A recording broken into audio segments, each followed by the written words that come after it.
आपण पाहत आहात ए स्टार न्यूज चॅनल आणि हे आहेत आजच्या ठळक बातम्या. गोवंशाची वाहतूक करणारा टेम्पो पलटी झाल्याने 2 बैलांचा मृत्यू.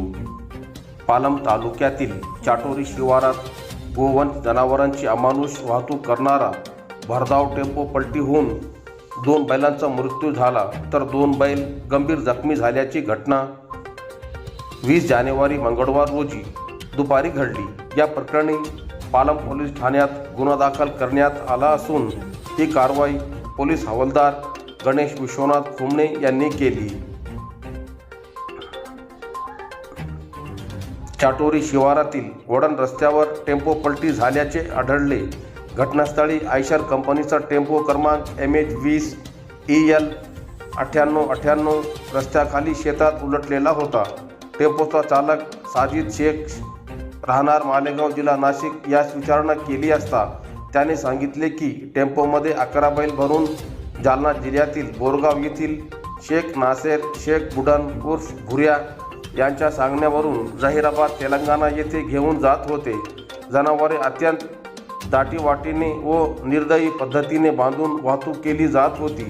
टेम्पो भरधाव व निष्काळजीपणे चालविल्याने वाहनाचा ताबा सुटून ते शेतात पलटी झाले. या अपघातात 2 बैलांचा जागीच मृत्यू झाला, तर 2 बैल गंभीर जखमी झाले. उर्वरित जनावरेही त्रस्त अवस्थेत आढळून आली. 11 बैल व टेम्पो असा एकूण 13,65,000 रुपयांचा मुद्देमाल ताब्यात घेण्यात आला आहे. या प्रकरणी टेम्पो चालक साजिद शेख सईद व टेम्पो मालक शेख नासेर शेख बुडन उर्फ भुऱ्या यांच्या विरोधात पालम पोलीस ठाण्यात गुन्हा दाखल करण्यात आला आहे.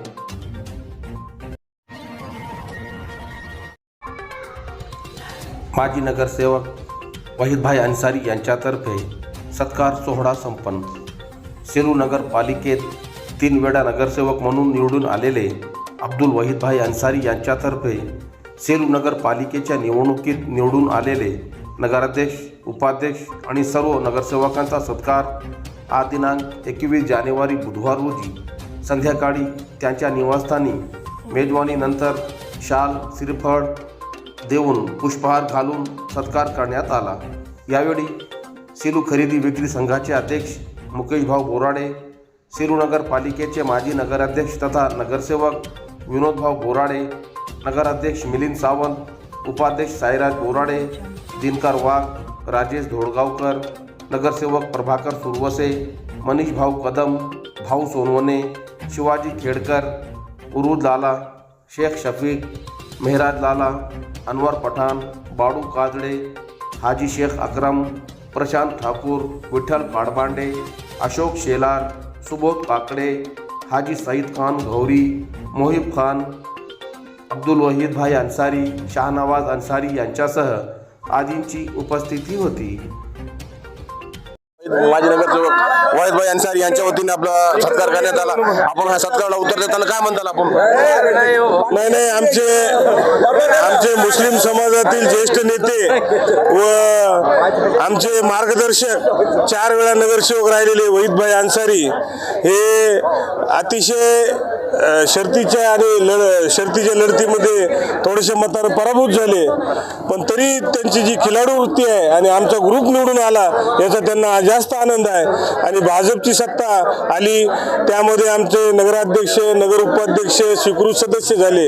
याचा आनंद व्यक्त करण्यासाठी त्यांनी स्वतःहून हे आज आमच्या सत्काराचं आयोजन या ठिकाणी केलं. त्यासाठी मी त्यांना लाख धन्यवाद देतो. आणि ते जरी पडले असले तरी त्या प्रभागाचे ते आमचे नगरसेवकच आहेत. आणि आमचे मार्गदर्शक आदरणीय जिल्ह्याचे नेते बोर्डीकर साहेब व जिल्ह्याचे पालकमंत्री मेघना दीदी यांनी सुद्धा असं सांगितलं की आमचे जे पराभूत उमेदवार आहेत ते सुद्धा आमचे त्या वार्डाचे नगरसेवकच राहतील. आणि आम्ही वहीदभाई यांच्या मार्गदर्शनाखाली मुस्लिम समाजाचे जे काही प्रश्न असतील ते मार्गी लावण्याचा निश्चित प्रयत्न करू. धन्यवाद. आपल्यासोबत होते सेलू नगरपालिकेचे नवनियुक्त नगराध्यक्ष मिलिंद सावंत. त्यांच्या म्हणण्यानुसार असं आहे जरी काय वहीदभाई अन्सारी हे निवडणुकीत पराजित झाले तरी सुद्धा एका कार्यक्रमात राज्याचे राज्यमंत्री तथा परभणी जिल्ह्याचे पालकमंत्री मेघना दीदी बोर्डीकर यांनी एका कार्यक्रमात असे घोषित केले की वहीदभाई अन्सारी जरी या निवडणुकीत पराजय झाले असले तरी ते आमच्यासाठी नगरसेवकच आहे. डिग्रस जिल्हा परिषद प्राथमिक शाळेत आनंद नगरी मेळावा संपन्न.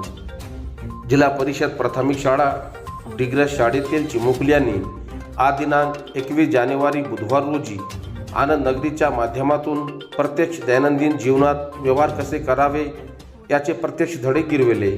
आनंद नगरीचे उद्घाटन शालेय व्यवस्थापन समितीचे अध्यक्ष कुंडलिक पौड व उपसरपंच बाबासाहेब पौड यांच्या हस्ते करण्यात आले. प्रमुख पाहुणे म्हणून गावातील प्रतिष्ठित नागरिक व पालक उपस्थित होते. त्यांनी सुद्धा आनंद नगरीमध्ये मुलाकडून खरेदी करून मुलांचा उत्साह वाढविला. तसेच महिलांसाठी शाळेत हळदी कुंकूचा कार्यक्रम ठेवण्यात आला. यामध्ये मोठ्या संख्येने महिलांनी प्रतिसाद दिला व 100हून अधिक महिला कार्यक्रमास उपस्थित होत्या. कार्यक्रम यशस्वी करण्यासाठी शाळेचे मुख्याध्यापक शेख नौजम धोपटे, बोराडे व घोडके यांनी परिश्रम घेतले, तर गट शिक्षण अधिकारी गजानन वाघमारे व केंद्र प्रमुख एकनाथ जाधव यांनी मार्गदर्शन केले.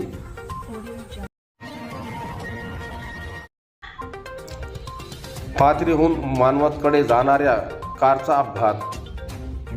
जिल्हा परिषद पंचायत समिती निवडणुकीसाठी अर्ज भरण्याची आजची शेवटची तारीख होती. आपला उमेदवारी अर्ज भरण्यासाठी पाथरीहून मानवतकडे जात असलेल्या राष्ट्रवादी काँग्रेस कार्यकर्त्यांच्या गाडीचा अपघात होऊन 4 ते 5 जण गंभीर जखमी झाले आहे. ही घटना आज दिनांक 21 जानेवारी बुधवार रोजी दुपारी 4 वाजेच्या दरम्यान घडली. परभणी जिल्हा परिषद पंचायत समिती निवडणुकीसाठी उमेदवारी अर्ज दाखल करण्याची आज शेवटची तारीख होती. मानवत तालुक्यातील जिल्हा परिषदेच्या एका गटासाठी उमेदवारी अर्ज दाखल करण्यात येणार होता. त्यावेळी पाथरीहून मानवतकडे राष्ट्रवादी काँग्रेस पक्षाचे कार्यकर्ते कारने निघाले होते. मात्र कारचा अपघात झाल्याने कारमधील 4 ते 5 कार्यकर्ते गंभीर जखमी झाले. अपघातग्रस्तांना रस्त्याने जाणाऱ्या नागरिकांनी मदत करून उपचारासाठी रुग्णालयात हलविले. या अपघातात कारचे देखील मोठ्या प्रमाणात नुकसान झाले आहे. हट्टा येथे झालेल्या क्रिकेट स्पर्धेत कुपटा क्रिकेट संघ विजेता. सेलू तालुक्यातील कुपटा सर्कलमधील हट्टा येथे काँग्रेस वंचित आघाडीचे जिल्हा परिषद उमेदवार प्रकाश देशमुख यांच्या पुढाकाराने आयोजित भव्य क्रिकेट स्पर्धेचा समारोप उत्साहात पार पडला. या स्पर्धेमुळे परिसरातील युवकांना आपले क्रीडागुण दाखविण्यासाठी एक उत्तम व्यासपीठ उपलब्ध झाले असून ग्रामीण भागातील क्रीडा संस्कृतीला चालना मिळाली आहे. या स्पर्धेत कुपटा क्रिकेट संघाने शानदार कामगिरी करत प्रथम क्रमांक पटकावला. विजेत्या कुपटा संघाला 25,000 रुपये रोख बक्षीस व सन्मान चिन्ह देऊन गौरविण्यात आले. कान्हाड क्रिकेट संघाने द्वितीय क्रमांक मिळवून 21,000 रुपये रोख बक्षीस व सन्मान चिन्ह प्राप्त केले. सिमनगाव क्रिकेट संघाने तृतीय क्रमांक पटकावून 10,000 रुपये रोख बक्षीस व सन्मान चिन्ह, तर गुडखंड क्रिकेट संघाने चतुर्थ क्रमांक मिळवून 5,000 रुपये रोख बक्षीस व सन्मान चिन्ह मिळवले. स्पर्धेदरम्यान खेळाडूंनी उत्कृष्ट खेळाचे प्रदर्शन केले. अंतिम सामना पाहण्यासाठी मोठ्या संख्येने क्रिकेटप्रेमी उपस्थित होते. या स्पर्धेमुळे परिसरात क्रीडा एकोप्याची भावना आणि युवकांमध्ये सकारात्मक ऊर्जा निर्माण झाल्याचे दिसून आले.